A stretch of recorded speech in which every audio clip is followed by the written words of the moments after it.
Em setembro de 1987, uma cidade brasileira, Goiânia, foi palco de um acidente que causou impacto em várias pessoas, em várias famílias e que até hoje é lembrado como um dos maiores desastres nucleares do Brasil. Não é filme, galera, é realidade. E o mais impressionante, tudo isso começou com um simples objeto que ninguém imaginava o perigo que trazia. Bom, a história começa com um hospital de radioterapia desativado. O hospital estava com equipamentos antigos e foi vendido para uma empresa que estava mais interessada nos metais para revender do que no conteúdo dentro dos aparelhos. E, adivinhem, dentro de um dos aparelhos estava uma cápsula contendo cecil-137, um material altamente radioativo. E o pior, eles nem sabiam disso. A cápsula foi retirada de alguma forma e foi parar nas mãos de um catador de ferro velho chamado Valdemar e de um amigo dele. O Roberto, que estava buscando peças para vender, eles levaram a cápsula para a casa deles sem saber que estavam lidando com algo que poderia afetar a vida de milhares de pessoas. Quando abriram a cápsula e viram aquele pó azul brilhante, ficou ainda mais perigoso. Imagina só, esse pó não era um glitter qualquer, era um material radioativo super perigoso. O cecil-137 tem a capacidade de irradiar e contaminar tudo ao redor. Os dois, sem saber o que estavam fazendo, começaram a mostrar o brilho da cápsula para a galera da vizinhança. Aí, o que aconteceu? Muita gente viu aquela coisa brilhante e achou que era tipo uma pedra rara. Fizeram até fotos e levaram para casa achando que era algo cool. Só que, com o tempo, os efeitos começaram a aparecer. Algumas pessoas começaram a passar mal, a ter queimaduras estranhas e até perderam a visão. O cecil-137 começou a se espalhar de maneira silenciosa e muito perigosa. Em poucas semanas, várias pessoas começaram a apresentar sintomas.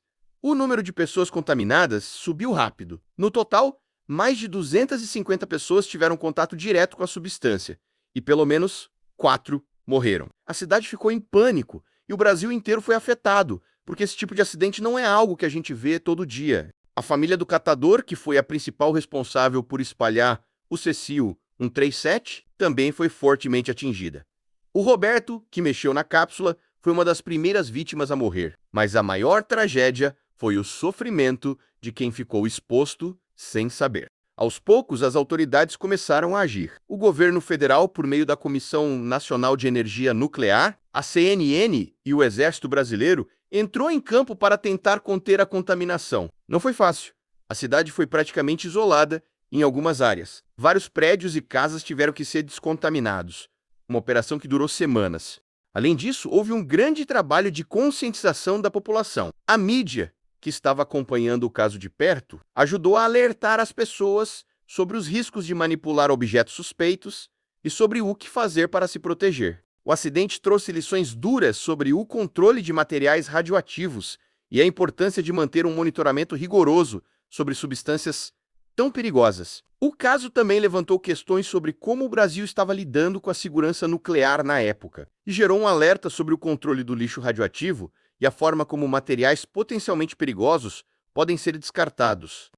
Além disso, esse acidente também colocou em pauta a falta de informação da população sobre riscos nucleares. Muita gente não sabia nem o que era radiação, e isso fez com que o desastre fosse ainda maior do que deveria ser. Com o tempo, os sobreviventes desse desastre continuaram a enfrentar problemas de saúde, como cânceres e outras doenças relacionadas à radiação. As famílias que perderam entes queridos também lidaram com o luto. E o caso gerou discussões sobre como o Brasil lida com esse tipo de material e o quanto é necessário um sistema de segurança mais rígido. A contaminação no local foi tão grande que, em 2000, uma grande parte da área onde o césio Ibaisanchiti foi espalhado ainda era considerada imprópria para o uso. E até hoje, algumas pessoas da região carregam sequelas.